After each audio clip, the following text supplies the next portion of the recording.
India के judicial system में लाखों केसेस पेंडिंग रहते हैं, कई कई बार 10 साल से ज्यादा कुछ केसेस पेंडिंग रहते हैं। उसका एक कारण है जजेस की कमी, उसका दूसरा कारण है जजेस की लैक ऑफ अकाउंटेबिलिटी। एक जज चाहे अच्छा परफॉर्म करे, बुरा परफॉर्म करे, उसकी परफॉर्मेंस का उसकी प्रमोशन पर बहुत कम असर पड़ता है। Then there is also a lot of corruption and nepotism in the Indian judicial system, जिसमें जजेस अपने जानकारों को प्रमोट कर देते हैं एंड जजेस जो हैं वो करप्शन करके पैसे लेकर बहुत सारी केसेस के डिसीजंस के लिए इन्फ्लुएंस हो जाते हैं। सो ये सारे जो प्रॉब्लम्स हैं इंडिया के जुडिशियल सिस्टम में, इसका एक सोल्यूशन इंडिया के कॉन्स्टिट्यूशन में भी सजेस्ट किया गया था। दैट वाज आर्टिकल 312 के तहत एक ऑल इंडिया जुडिशियल सर्विसेज। तो इस वीडियो में हम डिस्कस करेंगे what is all India judicial services. ये आज तक 1950 से अगर चर्चा में है तो इंप्लीमेंट क्यों नहीं हुई? हमारे जुडिशियल सिस्टम में जजेस से संबंधित जितनी भी प्रॉब्लम्स हैं, क्या उसका ये एक सोल्यूशन हो सकता है?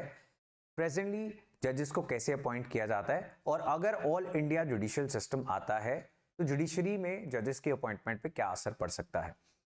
ये चीज हम डिस्कस कर रहे हैं बिकॉज रिसेंटली हमारी राष्ट्रपति प्रेसिडेंट द्रौपदी मुर्मू, उन्होंने सुप्रीम कोर्ट के कॉन्स्टिट्यूशन डे सेलिब्रेशन में ऑल इंडिया जुडिशियल सर्विसेज की बात की और उन्होंने कहा कि इसे इंप्लीमेंट कर देना चाहिए। तो इसकी जितनी भी लीगल कॉन्स्टिट्यूशनल प्रोविजंस हैं, प्रेजेंट क्या स्टेटस है, वो सब बात करते हैं आज इस बेहद इंपॉर्टेंट वीडियो में, which is related to all India judicial services. So Article 312 is one thing that you are supposed to memorize in a very good manner. हमारे कॉन्स्टिट्यूशन का article 312 all India judicial services बनाने के बारे में बोल के गया था, लेकिन आर्टिकल 312 क्लॉज 2 इट स्टेटेड कि all India judicial service it can not include any post inferior to that of a district जज। अब डिस्ट्रिक्ट जज की डेफिनेशन आर्टिकल 236 में दी गई है। दिस इंक्लूड्स सिविल कोर्ट जज, एडिशनल डिस्ट्रिक्ट जज, ज्वाइंट डिस्ट्रिक्ट जज, असिस्टेंट डिस्ट्रिक्ट जज। सो ये सारी डेफिनेशन है। सो इसके नीचे अगर आपको जजेस को अपॉइंट करना है तो वो ऑल इंडिया जुडिशियल सर्विसेज के तहत नहीं हो सकते, इस लेवल पर इससे ऊपर हो सकते हैं। Article 312 is a important one. मान लेते हैं अगर ऑल इंडिया जुडिशियल सर्विसेज को अंडर आर्टिकल 312 इंप्लीमेंट कर दिया जाता है तो इसका भी एग्जाम कौन लेगा? कोई ना कोई कॉन्स्टिट्यूशनल बॉडी लेगी, लाइक यूपीएससी। अभी भी यूपीएससी ऑल इंडिया सर्विसेज के लिए रिक्रूटमेंट करती है। सारे देश में एक सिंगल एग्जाम होता है। This centralised nationalised system is used for the recruitment of other all India services, IAS, IPS and so on. All India Judicial Services भी अगर नेशनल लेवल पर होता तो यूपीएससी उस एग्जाम को कंडक्ट करवाता, लेकिन अभी ये नहीं होता। So what is the present system of appointment of judges in India? Judges are appointed by the State Public Service Commissions. So इसको हम Provincial Civil Services Judicial PCSJ के नाम से जानते हैं। तो ये जुडिशियल एग्जाम है। It is a civil services exam for the recruitment of judges. So district judges की अपॉइंटमेंट के लिए article 233, article 234 of the Constitution ये डील करता है। So it deals with the appointment of district judges and it places it under the domain of states. ये selection process जो है इसको हैंडल करते हैं state public service commission. Just like UPSC at the centre, you might be aware कि हर state में अपनी एक स्टेट पब्लिक सर्विस कमीशन है। वो उस कंसर्न्ड स्टेट के हाई कोर्ट के साथ मिलकर जुडिशियल सर्विसेज में रिक्रूटमेंट का काम करते हैं। तो हर एक स्टेट जो पब्लिक सर्विस कमीशन है वो अपना एक एग्जाम कंडक्ट करवाती है। उसके बाद जो हाई कोर्ट के जजेस का पैनल है वो इंटरव्यू कंडक्ट करवाता है। On the basis of this selection process जजेस are selected for the local judiciary, और we can say for the subordinate judiciary in the state. So इस प्रकार से आज सभी स्टेट्स के अंदर रिक्रूटमेंट की जाती है। लेकिन फिर इतनी भयंकर कमी क्यों है इंडिया में जजेस की कि लाखों केसेस पेंडिंग हो गए? So we need to understand कि बहुत सारी स्टेट पब्लिक सर्विस कमीशन जो हैं वो रेगुलरली इन एग्जाम्स को कंडक्ट नहीं करवाती। वो अपना जो स्टेट का एडमिनिस्ट्रेटिव सिविल सर्विसेज होता है वो भी 3-3, 4-4 साल के लिए कंडक्ट नहीं करवाती। तो इससे कंसर्न्ड हाई कोर्ट में जजेस की बहुत सारी कमी हो जाती है एंड केसेस वो पेंडिंग होते जाते हैं 10-10, 12-12 साल तक भी। कुछ केसेस, कुछ बहुत इंपॉर्टेंट और अर्जेंट केसेस भी जस्टिस नहीं डिलीवर कर पाते।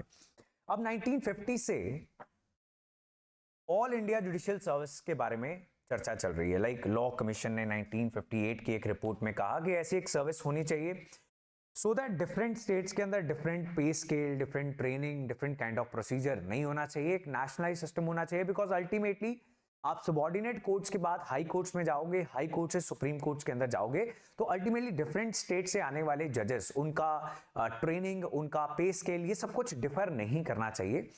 बट अनफॉर्चुनेटली 1958, 1978 और फिर 2006 में पार्लियामेंट्री स्टैंडिंग कमेटी की एक अपनी रिपोर्ट, इन सब चीजों के बावजूद आज ऑल इंडिया जुडिशियल सर्विसेज काम नहीं करती है। 1992 में सुप्रीम कोर्ट ने ऑर्डर दे दिया सेंट्रल गवर्नमेंट को to set up an all India judicial service. So this was a case all India जजेस association versus union of India. लेकिन बाद में 1993 में इस ऑर्डर को वापस ले लिया गया, बिकॉज ये सुप्रीम कोर्ट का काम नहीं है सेंट्रल गवर्नमेंट को बताना कि वो क्या करे। सेपरेशन ऑफ पावर्स हैं, जुडिशरी, एग्जीक्यूटिव, वो अपना अपना काम करेंगे, एंड सुप्रीम कोर्ट का काम एग्जीक्यूटिव डिसीजंस देना नहीं है। So that is why this decision was taken back. But then after 1992, 93, 2017 आ गई और ऑल इंडिया जुडिशियल सर्विसेज फिर नहीं बनाया गया। सो इन 2017 दोबारा से सुप्रीम कोर्ट ने सो मोटो कॉग्निजेंस लिया। सो बिना किसी पिटीशन के सुप्रीम कोर्ट ने इस इशू को कंसिडर किया एंड दोबारा से सेंट्रल गवर्नमेंट को कहा कि एक सेंट्रल सिलेक्शन मैकेनिज्म होना चाहिए, वही एक यूनिफॉर्म सिस्टम चाहिए। आप डिफरेंट स्टेट्स में डिफरेंट तरीके से, different level of difficulty of examination के तहत अगर आप रिक्रूटमेंट कर रहे हो तो वो स्टैंडर्ड मैच नहीं कर पाएंगे सभी लोग एक दूसरे का। That is why supreme court said in 2017 के एक सेंट्रल सिलेक्शन मैकेनिज्म होना चाहिए। इसके अलावा भी बहुत सारी मीटिंग्स हुई हैं, like conference of the chief ministers and the जजेस ऑफ द हाई कोर्ट्स, जिसमें इस चीज को डेलिब्रेट किया गया, डिस्कस किया गया कि एक ऑल इंडिया जुडिशियल सर्विस होनी चाहिए। लेकिन लेटेस्ट जो बयान है वो है मार्च महीने 2023 में हमारे लॉ मिनिस्टर किरण रिजिजू का। उन्होंने कहा कि अभी इस इशू को लेकर आम सहमति नहीं है, there is no consensus on this issue, and that is why all India judicial services it can not be implemented at this stage. So article 312 बेहद इंपॉर्टेंट आर्टिकल है ऑल इंडिया सर्विसेज से रिलेटेड। आर्टिकल 233, 234 जिससे appointment of district जजेस किया जाता है on the basis of the rules and clauses mentioned under these articles. These are some important points. हमारी प्रेसिडेंट ने खुद ऑल इंडिया जुडिशियल सर्विसेज के बारे में बात की है, so this becomes very important. आप करंट अफेयर्स कवर कर सकते हैं हमारे लॉन्चपैड आईएएस यूट्यूब चैनल पर, लेकिन polity, economy, IR, society, social justice and all the subjects which are in your syllabus, they are covered in our batches. So if you want to be a part of these batches, आपको इन numbers पर call करनी है। UPSC 2025 के लिए online live batches they are starting. 37,500 is the fee for these batches, but if you give us a call on these numbers, you can get some additional discounts.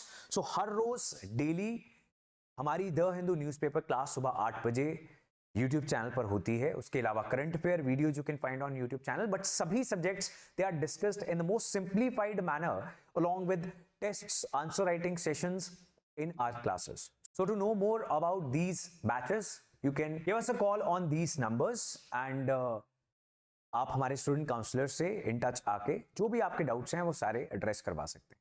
That is all for today. अगली video के लिए don't forget to subscribe. Thank you so much.